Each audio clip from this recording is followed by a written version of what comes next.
The security camera captured everything. Corinne's smug face as she loaded the last piece of hickory into her SUV. 3 cords of firewood, gone in 2 weeks.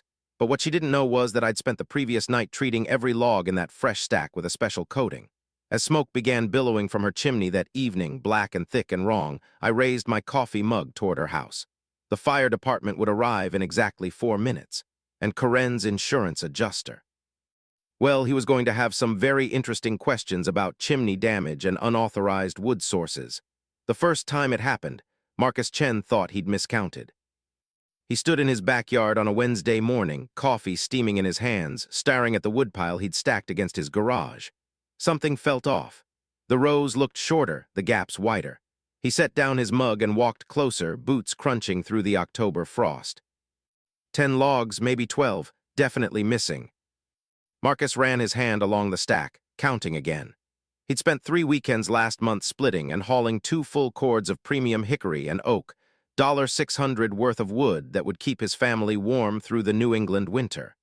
His daughter Emma had helped him stack it, making a game of organizing the pieces by size. "Dad, you're being paranoid," his wife Lisa had said when he mentioned it that evening. "Maybe you didn't stack as much as you thought." But Marcus knew his work. 20 years as a construction foreman had given him an eye for measurements and inventory. Someone had taken his wood. By Friday, another 20 logs had vanished. This time he was sure. He'd marked the pile's height with a pencil line on the garage wall. The difference was unmistakable. Marcus walked to the fence line separating his property from his neighbor's house, a sprawling colonial that belonged to Patricia Henderson, the Homeowners Association president. Everyone in Meadowbrook Estates called her Corinne, though never to her face. Marcus had dealt with Patricia exactly twice since moving in last spring. Once when she'd cited him for leaving his trash cans visible from the street 15 minutes past the HOA mandated retrieval time. Once when she'd sent a formal letter, through certified mail, objecting to the color of his mailbox flag, which she claimed was fire engine red, rather than the approved colonial red specified in the covenant. He'd repainted the flag, kept his head down, tried to be a good neighbor. Now he stood at the fence, looking at Patricia's immaculate yard, her perfectly trimmed hedges, her tasteful autumn wreath. And there, beside her back patio, stacked in a neat row against her own garage, fresh-cut firewood that hadn't been there last week. His firewood. Marcus recognized the pieces immediately. He'd split them himself, knew the grain patterns, the exact lengths. That distinctive piece with the Y-shaped fork, he'd almost thrown it in the scrap pile before deciding it would burn fine. His jaw tightened. He pulled out his phone and took photographs. Then he walked around to Patricia's front door and rang the bell. She answered wearing a cream cashmere sweater and an expression of practiced patience, like a kindergarten teacher greeting a slow student. "Marcus, what can I do for you?" "Someone's been taking firewood from my property," he said evenly. "About 30 logs over the past week." Patricia's eyebrows rose delicately. "How unfortunate. Have you filed a police report?" "Not yet. I wanted to ask if you'd seen anyone suspicious in the neighborhood. Maybe someone accessing my backyard through the greenbelt." "I'm afraid I haven't noticed anything unusual." Her smile was pleasant and empty. "Though I do hope you're storing your firewood in compliance with HOA regulations. Section 7.3 requires that all outdoor materials be stored in a manner that's not visible from neighboring properties or the street." Marcus felt heat rising in his chest. "My wood is stacked against my garage behind a 6-foot privacy fence. Technically, it may be visible from second-story windows." Patricia's tone remained light, conversational. "I'd hate for you to receive a citation. We try to maintain certain standards in Meadowbrook." "Right," Marcus studied her face, looking for any crack in her composure. "Thanks for your time." He walked back to his house, pulled out his phone, and ordered a security camera system with next-day delivery. Saturday morning, Marcus spent 2 hours installing 3 cameras, one pointed at his woodpile, one covering the side gate, one watching the fence line. He linked them all to his phone, set motion alerts, and tested each angle twice. "This seems excessive," Lisa said, watching him adjust the final mounting bracket. "Someone's stealing from us," Marcus replied. "I want to know who." "You really think it's Patricia?" "I know it's Patricia. I saw my wood in her yard." Lisa crossed her arms.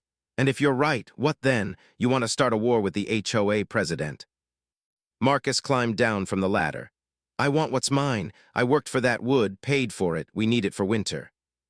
That night he sat in his den reviewing the camera footage from the day. Nothing unusual. Just his empty backyard, the woodpile undisturbed, shadows lengthening across the grass as evening fell. Sunday passed the same way. Monday morning at 6:47 a.m., his phone buzzed with a motion alert. Marcus grabbed the device, opened the camera app, and felt vindication surge through him like electricity. There was Patricia Henderson in her designer fleece jacket and matching headband, letting herself through his side gate, the one he'd forgotten to lock.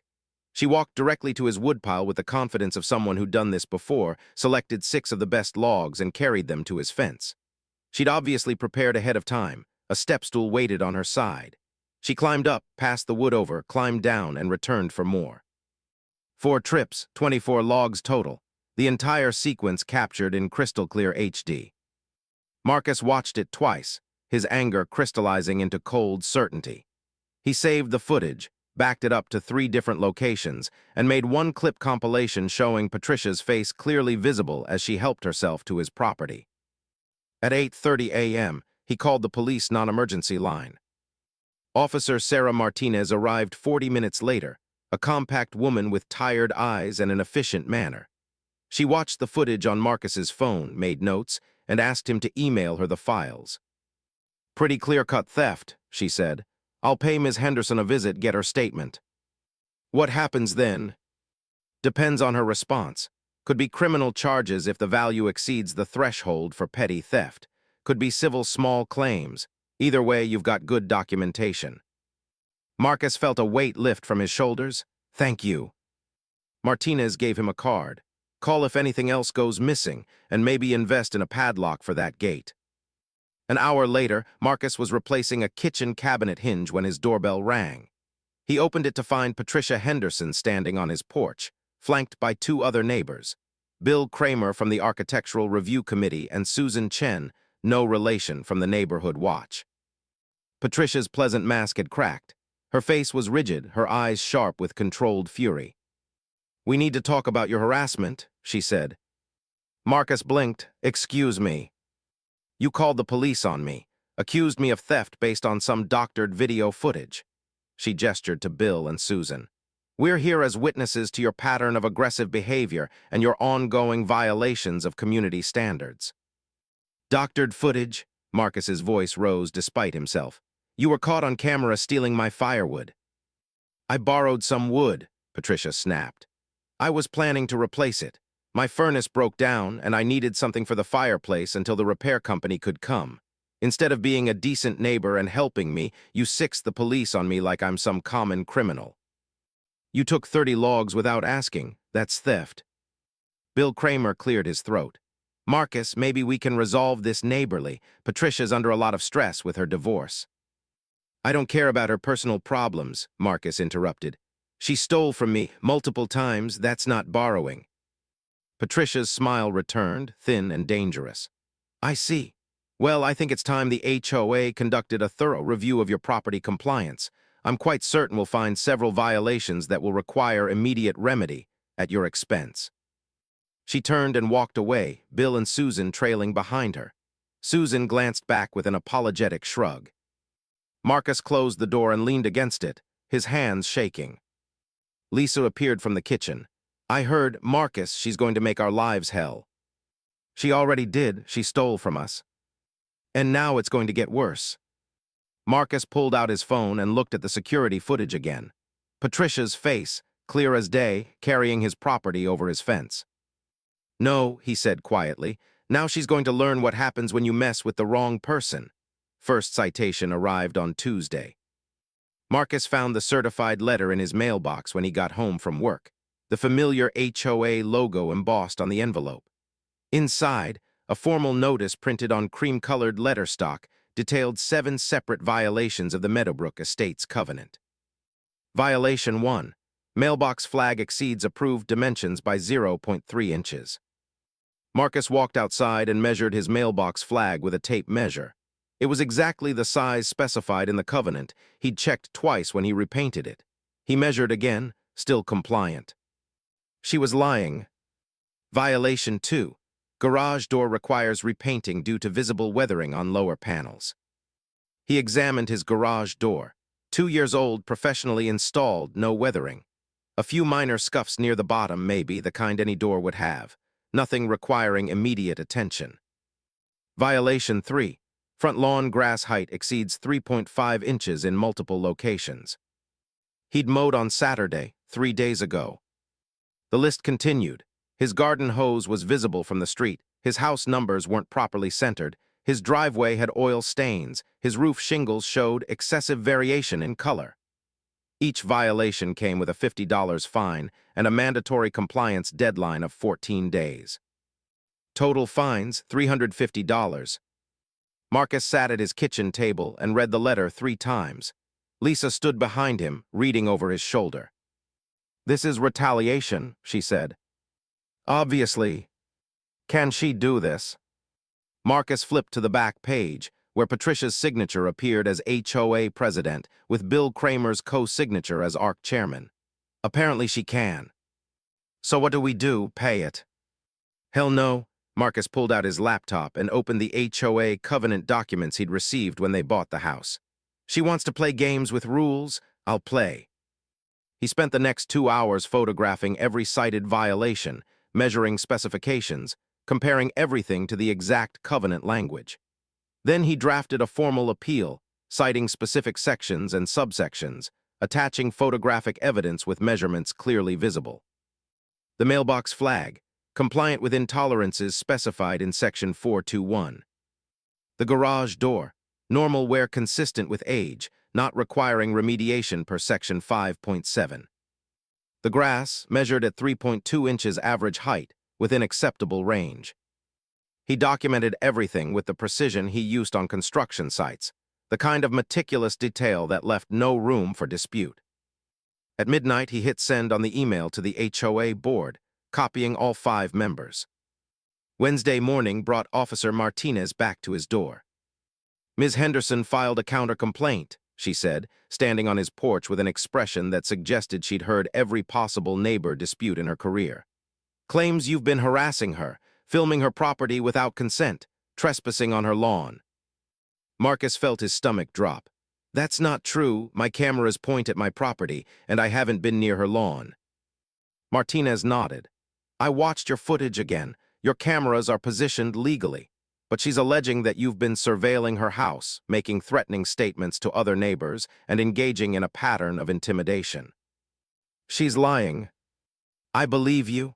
Martinez pulled out her notebook. "But here's the situation. She's got 2 neighbors backing her story, says you told Bill Kramer you were going to make her pay for the wood incident." "I never said that." "Did you have a conversation with Mr. Kramer?" Marcus thought back. "He was there when Patricia came to my door yesterday. I didn't threaten anyone. I just said she needed to face consequences for stealing." Martinez wrote something down. "That could be interpreted as threatening, depending on context and tone." "So she steals my property, and I'm the one being investigated." "You're not being investigated. I'm just documenting both sides." She closed her notebook. "My advice: install that padlock, keep your cameras running, and don't engage with Ms. Henderson directly. If she takes more wood, call me. Don't confront her." After Martinez left, Marcus stood in his driveway watching Patricia's house. She was visible through her front window, talking on her phone, gesturing animatedly. As if sensing his gaze, she turned and looked directly at him. She smiled and waved. Thursday brought 2 more citations. Tree branch overhanging property line into common area, Section 8.4, $75 fine. Window screens showing discoloration requiring replacement, Section 6.2, $100 fine. Marcus walked outside and looked at the oak tree in his side yard. One branch, maybe 8 inches in diameter, extended about 2 feet past his fence into the greenbelt. The tree had been there for 30 years, planted long before the HOA existed. The branch had always hung that way. His window screens were standard builder-grade aluminum, slightly faded after years of sun exposure, just like every other house on the street. He photographed everything again, drafted another appeal, and sent it to the board. Friday brought a response. Not from the full board, but from Patricia alone. Dear Mr. Chen, your appeals have been reviewed and denied. The violations documented are clear and supported by photographic evidence collected during official HOA inspection. Failure to remediate by the specified deadlines will result in additional daily fines of $50 per violation and potential legal action to enforce covenant compliance. Please note that repeated frivolous appeals may themselves constitute a violation of Section 12.8, unreasonable demands on HOA resources. Regards, Patricia Henderson, HOA President. Marcus read the email twice, his jaw clenching tighter each time. She was going to fine him for appealing her fake violations. The circularity was almost impressive. Lisa found him in his den that evening, surrounded by printed HOA documents, covenant sections highlighted in yellow, notes scrawled in margins. "You're obsessing," she said gently. "She's fining us $525 for violations that don't exist. She's going to keep going until we either pay or move." "So we talked to a lawyer." "That'll cost more than the fines." Lisa sat down across from him. "Then maybe we just pay it, cut our losses, stay out of her way." Marcus looked at his wife, saw the exhaustion in her face. Lisa worked 60-hour weeks as a hospital administrator. She didn't need this stress. Neither did Emma, their daughter, who'd started asking why the mean lady from down the street kept sending them letters. "You want to let her win?" he asked quietly. "I want our lives back." Lisa reached across and took his hand. "I know it's not fair, but sometimes you have to pick your battles." Marcus squeezed her hand, then turned back to his documents. "Not this time." Saturday morning, Marcus drove to Home Depot and spent $400 on firewood, a full cord of mixed hardwood, delivered and stacked. He made sure the delivery truck parked prominently in his driveway where all the neighbors could see. Then he went inside and ordered something special from a specialty forestry supply company in Vermont. 50 logs of cherry wood, kiln-dried and treated with a chemical compound called creosote marker. The compound was invisible, odorless, and perfectly safe when applied properly.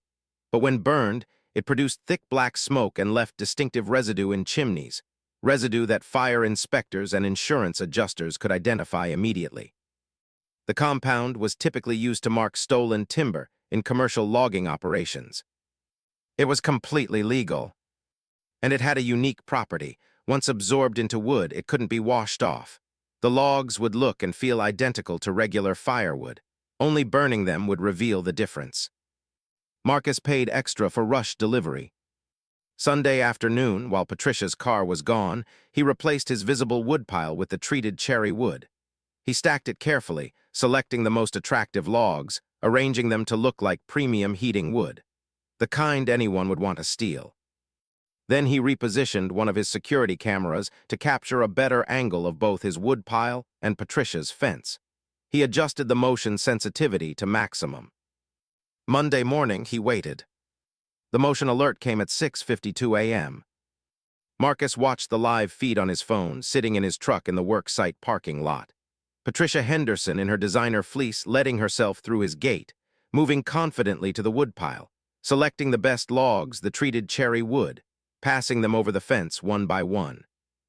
She took 20 logs this time, enough to last her several days of fires. Marcus saved the footage and sent it to Officer Martinez with a timestamp and a detailed description. Then he sent it to his own cloud storage, backed it up twice, and waited. Tuesday evening, Marcus was helping Emma with her math homework when he smelled it. Smoke, wrong smoke.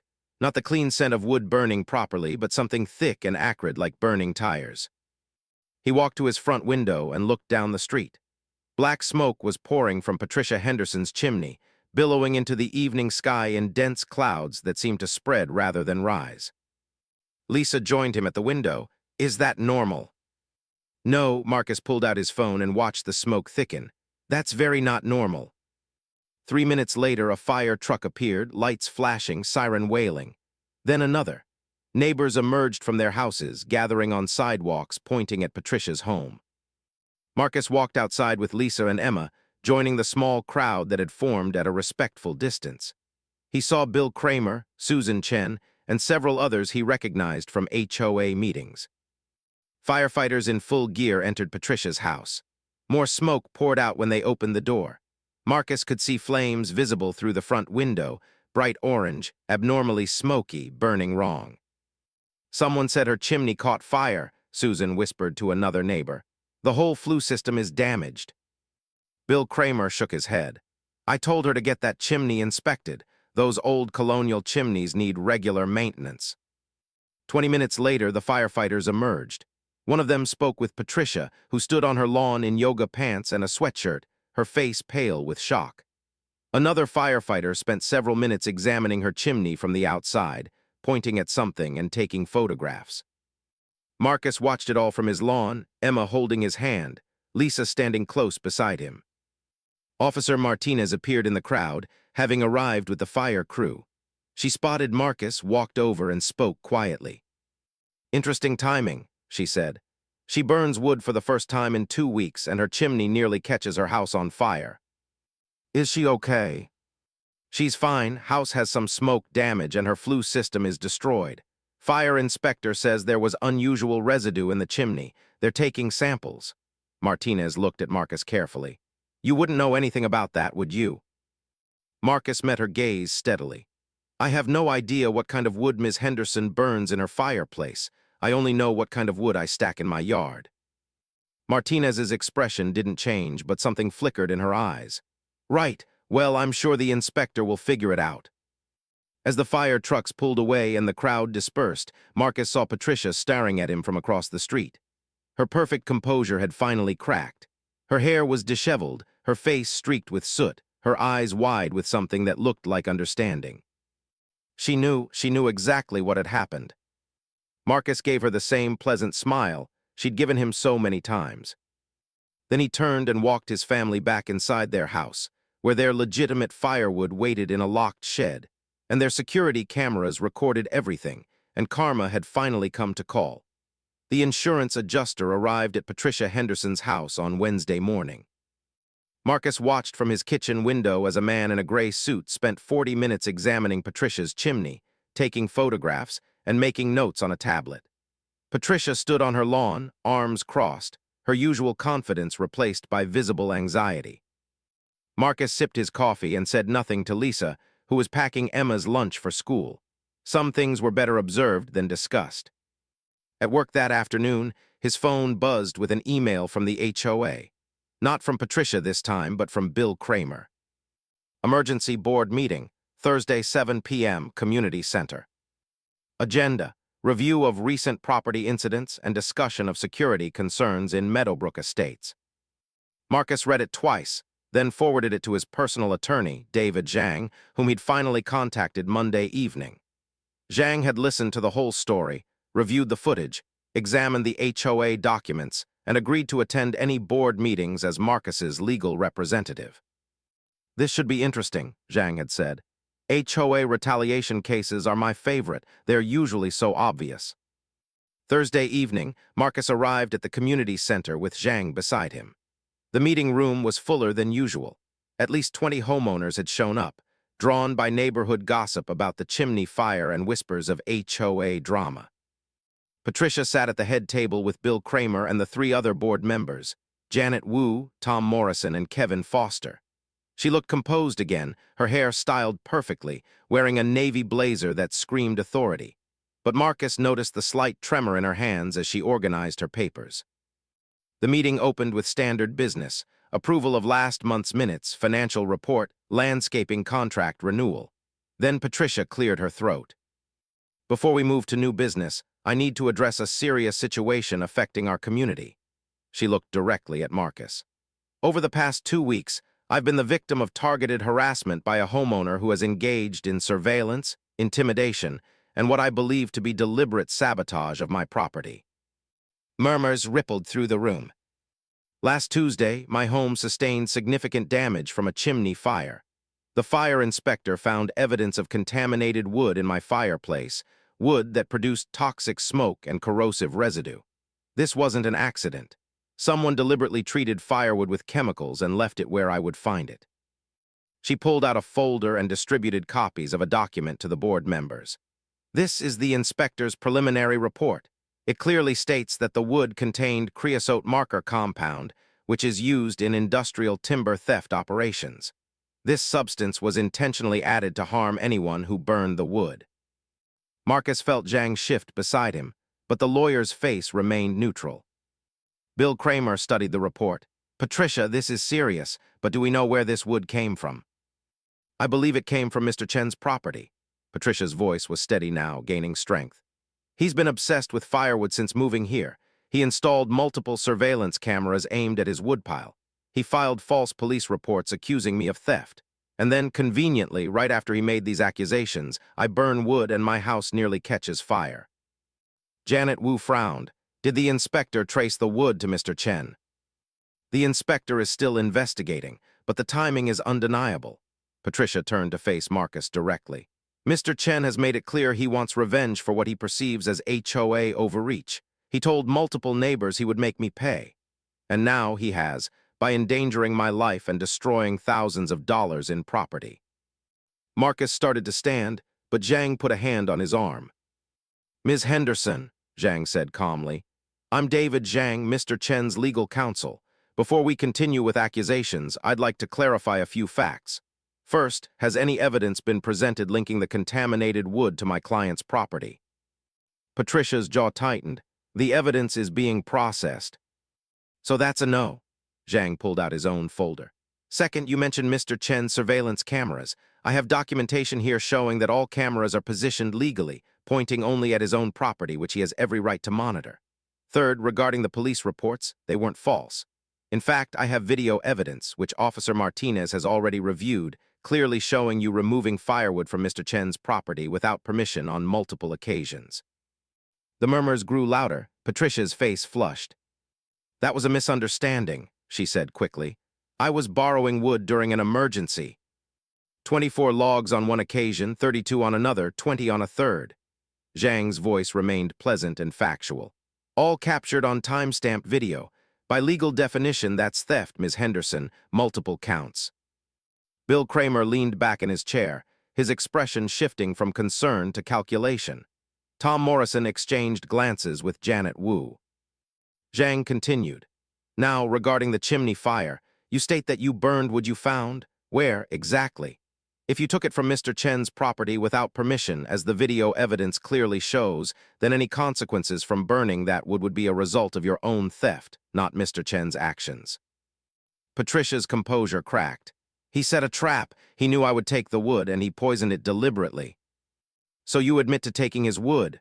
Zhang's eyebrows rose. "Multiple times, as documented. Thank you for that clarification." The room erupted in conversation. Marcus watched Patricia realize her mistake, saw her scramble for recovery. "That's not what the point is," she turned to the other board members. "The point is that Mr. Chen is a danger to this community. He's engaged in illegal booby trapping, which is against the law. He cannot be allowed to." "Actually," Zhang interrupted, "creosote marker compound is completely legal. It's sold commercially for legitimate purposes, including marking personal property. If someone steals marked property and suffers consequences from using it improperly, that's not booby trapping. That's theft deterrence, which is protected under property rights law." Marcus had done his research carefully.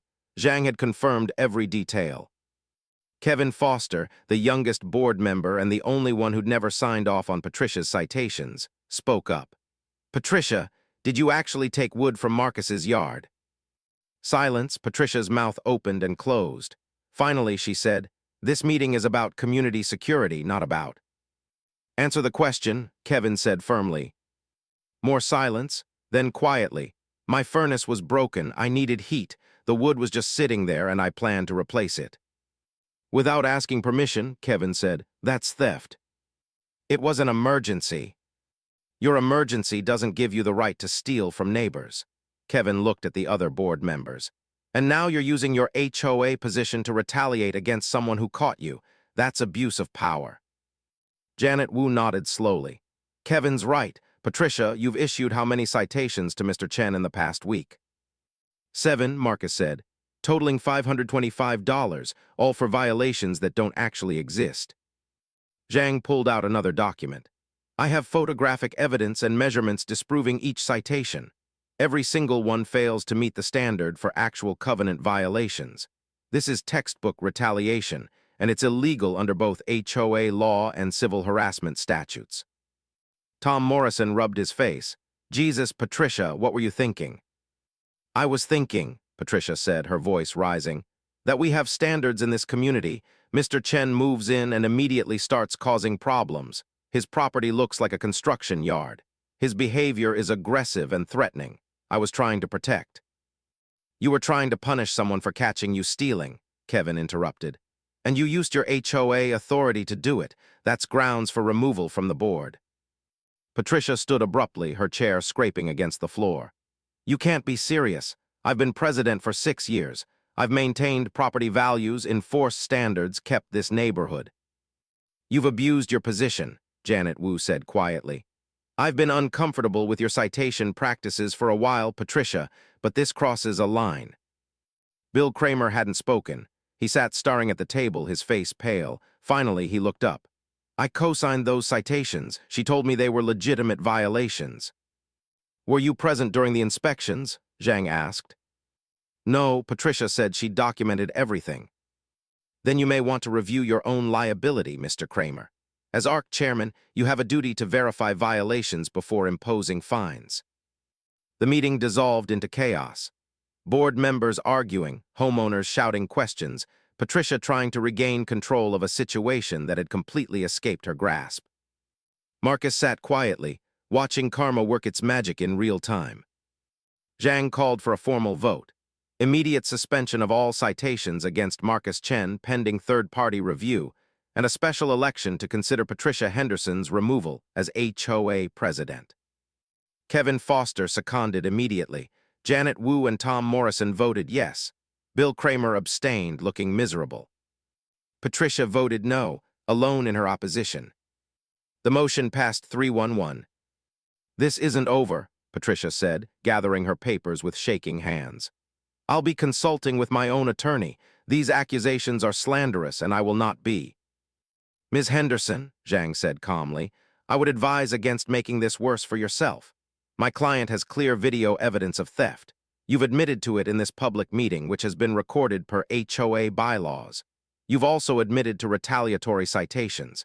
If you pursue legal action, I guarantee you will lose and you'll face criminal charges for the theft. Patricia's face went white. You're threatening me. I'm informing you of the legal reality. You have 2 choices. Resign from the board quietly, drop all citations against my client, and pay restitution for the stolen firewood. Or we can pursue this through the courts, where you'll face theft charges, civil harassment claims, and potential criminal penalties for abuse of HOA authority. The room had gone silent. Everyone stared at Patricia, waiting. She stood frozen for a long moment. Then she grabbed her purse, turned, and walked out of the community center without another word. The door slammed behind her. Bill Kramer let out a long breath. Well, that was overdue, Kevin Foster said. He turned to Marcus. I apologize, Mr. Chen. This should never have happened.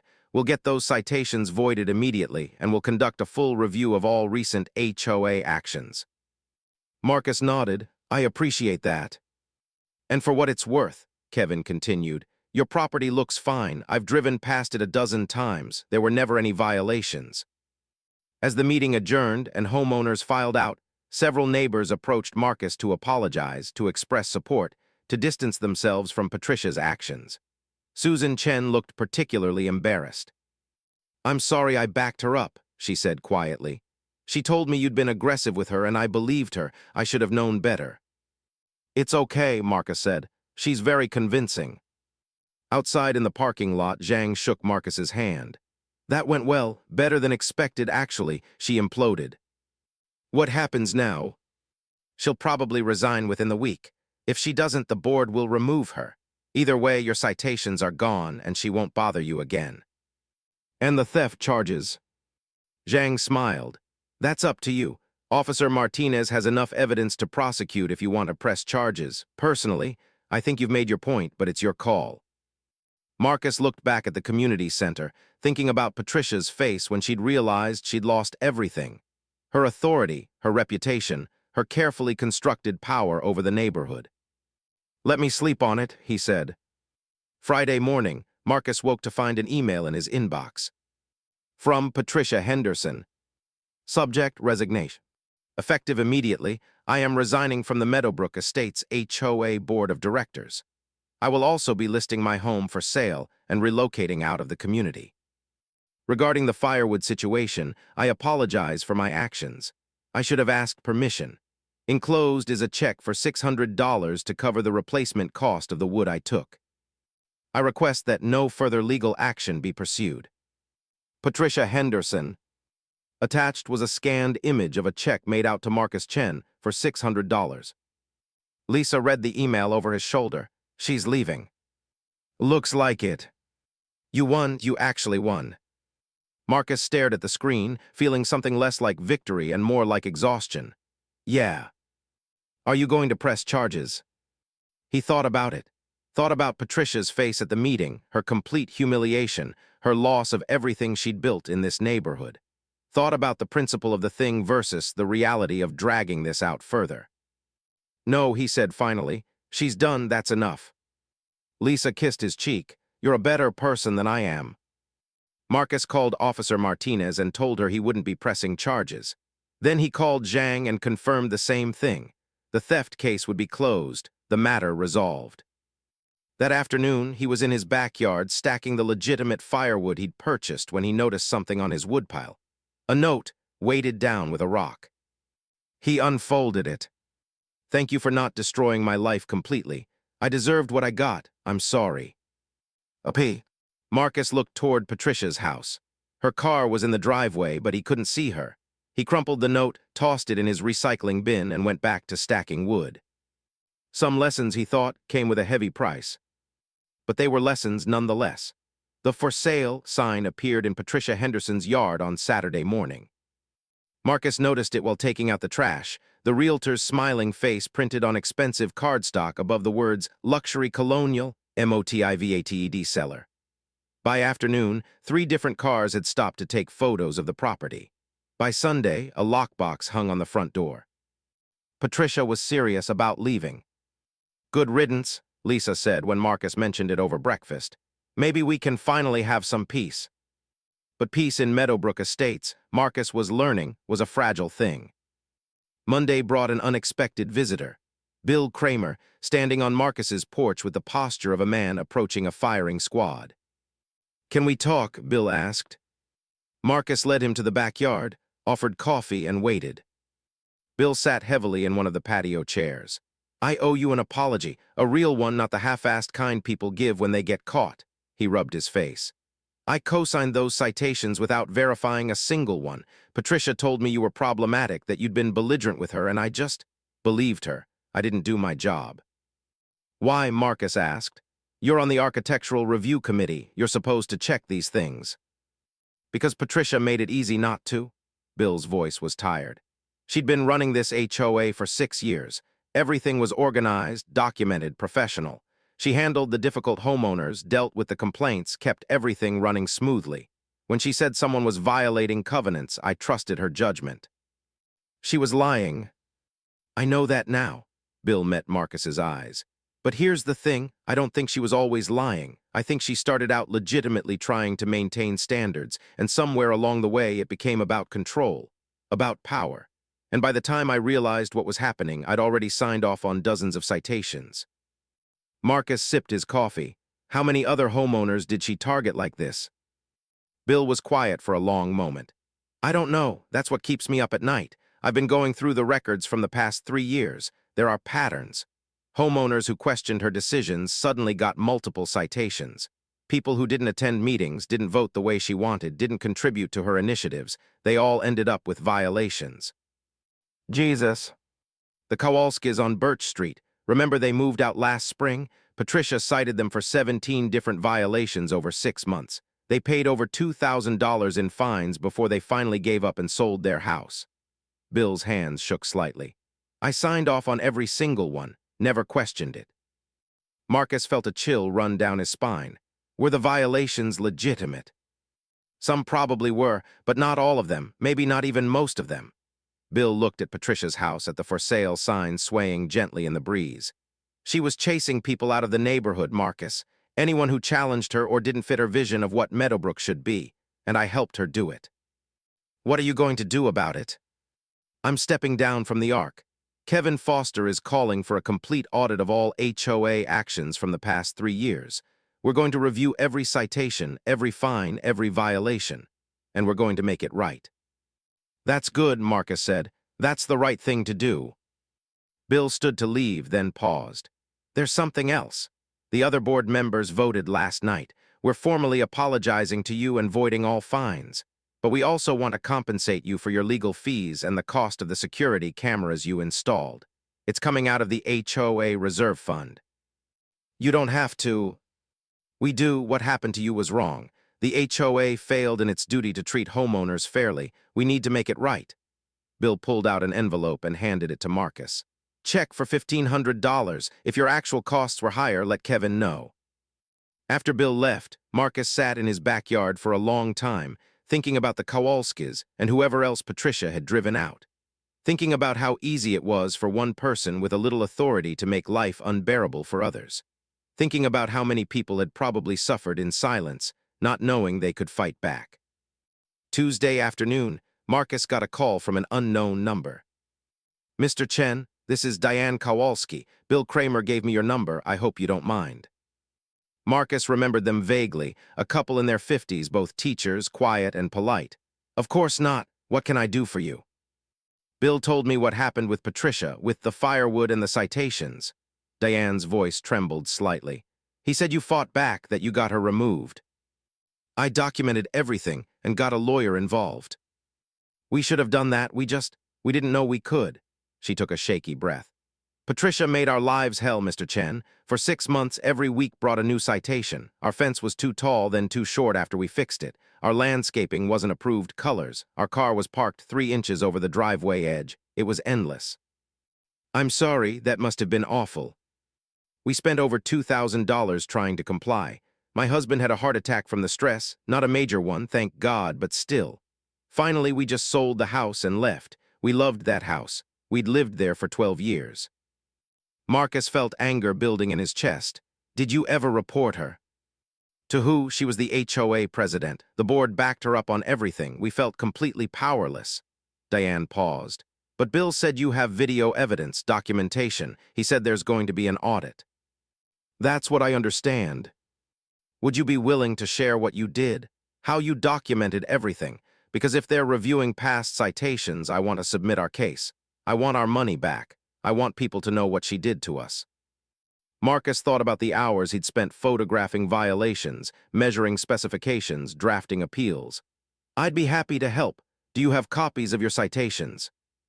Every single one. I kept everything. I just didn't know what to do with it. Send me the files. I'll review them and help you put together a case.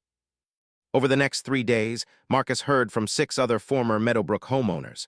The Rodriguezes, who'd been cited for having a decorative garden gnome that violated aesthetic standards. The Patels, who'd received 17 violations after Rajesh Patel spoke against Patricia's proposal to increase HOA dues. The Johnsons, an elderly couple who'd been fined repeatedly for having medical equipment visible through their garage window.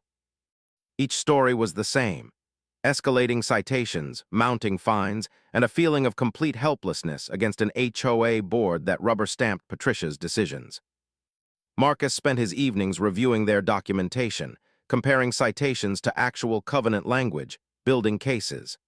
Lisa helped him organize the files, creating spreadsheets that tracked patterns of retaliation and abuse. She really was a monster, Lisa said, reading through the Johnsons' case file. They were in their 70s. Their garage had a wheelchair ramp and an oxygen concentrator, and she cited them for visual clutter. Control, Marcus said. It was always about control. Thursday evening, Kevin Foster called an emergency HOA meeting. Open forum, no formal agenda, just an opportunity for current and former homeowners to speak. The community center was packed. Marcus counted at least 40 people, including several faces he recognized from the former homeowner group. Kevin stood at the front table, looking nervous but determined. Janet Wu and Tom Morrison sat beside him. Bill Kramer was absent. He'd officially resigned from the board that morning. Thank you all for coming, Kevin began. Over the past week, we've learned some disturbing things about how this HOA has been run. We've initiated a comprehensive audit of all citations and fines from the past 3 years. We've discovered patterns of selective enforcement, retaliatory citations, and what appears to be systematic abuse of HOA authority. The room buzzed with conversation. Tonight, we want to hear from anyone who believes they were unfairly treated. We're documenting every case. And I want to be clear. If we find that citations were improperly issued, we will refund fines and issue formal apologies. We're also considering legal action against our former president for breach of fiduciary duty. Hands shot up around the room. For the next 2 hours, Marcus listened to story after story. Current homeowners who'd been too afraid to speak up. Former residents who'd moved away rather than keep fighting. New homeowners who'd purchased properties without realizing the toxic environment they were entering. Diane Kowalski stood and told her story, her voice shaking but clear. The room fell silent as she described the 6 months of harassment that had driven her family away. "We loved Meadowbrook," she said. "We wanted to retire here, but Patricia Henderson made it impossible. She used the HOA as a weapon and nobody stopped her." Rajesh Patel spoke next, describing how citations had appeared within days of him questioning Patricia's financial management at a board meeting. "I'm an accountant. I noticed discrepancies in the reserve fund allocation. When I asked about it publicly, suddenly my property had 8 different violations that required immediate remedy." "Did you ever resolve the financial questions?" someone asked. Rajesh shook his head. "The board dismissed my concerns. Patricia said I was misreading the reports." Kevin Foster made a note. "We'll be conducting a financial audit as well. If there are discrepancies, we'll find them." Marcus watched it all unfold, feeling a strange mix of satisfaction and sadness. Satisfaction that people were finally being heard. Sadness that it had taken so long, that so many had suffered needlessly. When the meeting finally ended after 10 p.m., Kevin approached Marcus. "This is bigger than I thought," Kevin said. "We're looking at potentially 40 or 50 improperly issued citations, tens of thousands of dollars in fines, multiple families driven out of the neighborhood. What happens now?"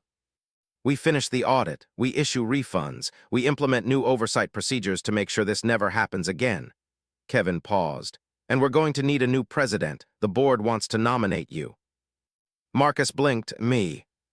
"You're the one who stood up to her. You documented everything properly. You didn't back down. That's the kind of leadership we need." "I just moved here. I barely know anyone." "You know what it's like to be bullied by an HOA. You know how to fight back properly through documentation and legal channels." Kevin smiled. "And right now, that's exactly what this community needs." Marcus thought about Emma, about Lisa, about the quiet life they'd wanted when they moved to Meadowbrook. Being HOA president was the opposite of quiet.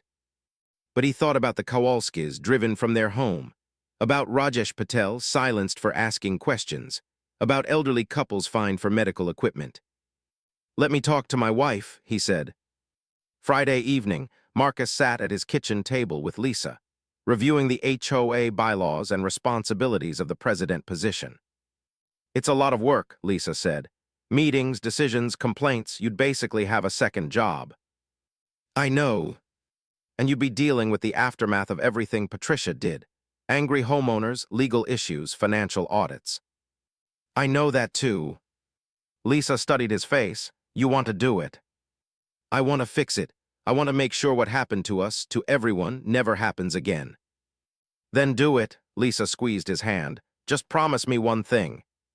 "What?" "Don't become her. Don't let the authority change who you are." Marcus thought about Patricia, about how easily power had corrupted someone who'd probably started with good intentions. "I promise. And if you ever see me turning into that, you have permission to hit me with a frying pan." Lisa laughed. "Deal." Saturday morning, Marcus called Kevin Foster and accepted the nomination. Sunday evening, Marcus stood in his backyard looking at the woodpile that had started everything. The legitimate wood he'd purchased, properly stacked, safely stored. No tricks, no traps, just firewood. A moving truck pulled up to Patricia Henderson's house. Marcus watched as movers loaded furniture, boxes, a whole life being packed away. Patricia supervised from her lawn, directing traffic, maintaining control over this one last thing. Their eyes met across the yards. She nodded once, a tiny acknowledgement of defeat. Marcus nodded back.